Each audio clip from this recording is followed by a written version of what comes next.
Actually, I think I'm just gonna stay in like window mode because a little easier. Anyways, so this is the little inbound lead slide. I kind of made this today. Just wanted to have something to guide myself. Basically, who am I?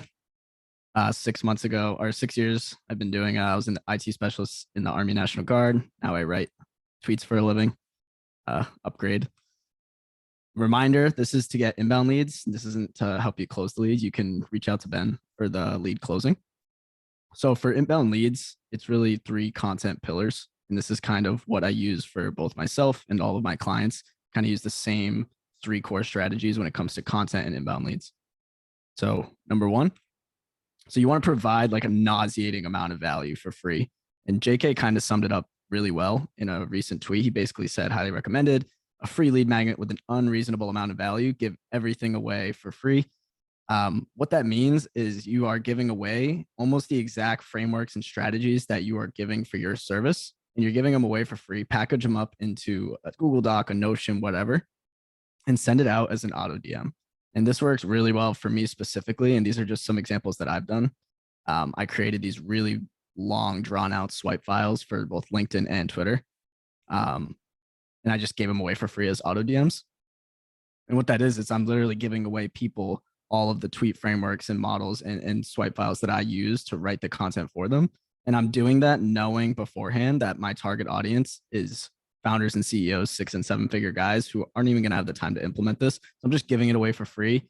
Just kind of, it's more of a competence proving tweet, but it's also an auto DM. So it's kind of a tactic that you can use. You're providing all the value up front and showing that you know what you're talking about. And in return, you're going to get inbound leads.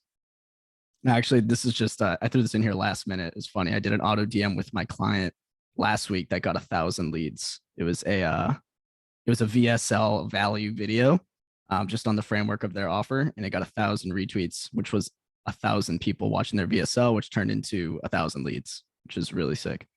And this is just an example of an inbound lead that I got from my auto DM. This was just the other day. Gave away my LinkedIn swipe file. He's like, wow, appreciate it. I'll keep an eye on it. And then he just kind of led into asking me how much I've written and stuff like that. I actually have a call with this guy on Monday. So that's number 1. Number 2, you want to do relentless flexing. And I think people are getting bored of just platitudes and the average guy. Everyone wants to work with the best. I think Twitter's gotten a lot more competitive. And I think it's just getting old. And there's only one way for them to know you're the best. And that's by actually saying you're the best. So these are just some examples of me kind of humble flexing testimonials. You want to show the results you're getting, say you're the best, put it on the timeline. There's really only one way for people to know what you're doing and how good you are at doing it. And that's by actually putting it on the TL. So these are more competence proving and testimonial tweets, and they're great for inbound. And this is, again, from this past week, another person reached out. He's like, yo, Marco, saw you're doing Twitter bits. He's from London, by the way. And he was like, oh, saw you're doing great. This was right after my confidence proving tweet. Once again, I booked a call with this guy. So these are 2 really good examples of inbound lead tweets that you can put out. And this is also, side note, is you should be following the weekly checklist. I think it was Peyton that just said like, oh, need to get back to the basics. Yes, that weekly checklist is still phenomenal. Because if you're posting 2 of these humble brag, confidence proving tweets a week, plus an auto DM, plus 2 threads with auto plugs, it's so overpowered. You'll be getting inbound leads every week, guaranteed. Whoa, skip to the end. Number 3, and that's call to actions. And there's a lot of different kinds of call to actions that we'll go over. But again, if you don't know, or you don't know if you don't ask.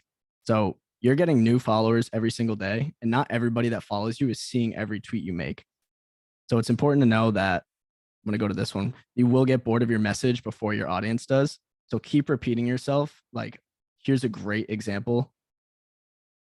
LB, who's in this group, posts this almost, I would say, like 2 or 3 times a week. Hey guys, just 3 spots open for my ghostwriting services. Only 5 retweets, right? He has 170,000 followers. The reason you're posting that 2 to 3 times a week is because you want to just keep hitting your audience over and over again with the fact that you have this service and it's available, and that people can reach out to you. Another tactic is auto plugs, which you guys should know about, especially if you're using Tweet Hunter. I set mine to about 100 likes. Whatever your average likes is, just kind of put it on the higher end and have your offer set as an auto plug to the end of all your threads and all your tweets. And then one more thing that I like to do with my clients, which I couldn't find an example other than my client. I didn't want to put my client's tweets in here, but layer your CTAs inside of your extra long threads. So if you have threads that are like, I would say greater than 10 to 12 tweets, you should be having 2 CTAs in there. One is the auto plug, and 2 would be the 6th or 7th tweet. And I highly recommend using those layered CTAs, which is just multiple CTAs, especially in threads that are proving what you do. So if you're an email guy and you're writing a thread about email marketing, layer a CTA on like tweet 6 or 7, like, hey, by the way, I do email marketing for companies, reach out to me. And then you can continue, especially if it's a really long tweet. Because a lot of people don't make it to that last tweet. So it's important to do it. And then put it all together. Use all the moves you've learned for CTAs. Here's a good example of Ryan. It's a humble flex, but it's also a CTA. He's saying, hey, we're the best at what we do. By the way, DM me and you can get some info. So you're kind of putting together the confidence proving tweet and the CTA. And there's another one of JK doing it. It's a testimonial and it's a CTA. Harry, like, here's a testimonial. That's literally me. And then, by the way, shoot me a DM if you want to be like this guy. So just mix it up. You shouldn't be running out of ideas for call to actions, humble brags, testimonials, etc. And again, you will get bored of your message before your audience does. Keep repeating yourself. Make sure every follower you have and acquire knows your offer exists. This is important because for me, for example, I have 3,000 followers last week. Now I have 3,600 followers. Those 600 new people didn't see all the tweets that I've tweeted for the past 4 months. So now I just need to repeat the message to the new 600 people that could be potential leads. So keep repeating your message. You're gonna get bored of it before they do. And yeah, use all of these different types of content. And now I can open it up to any questions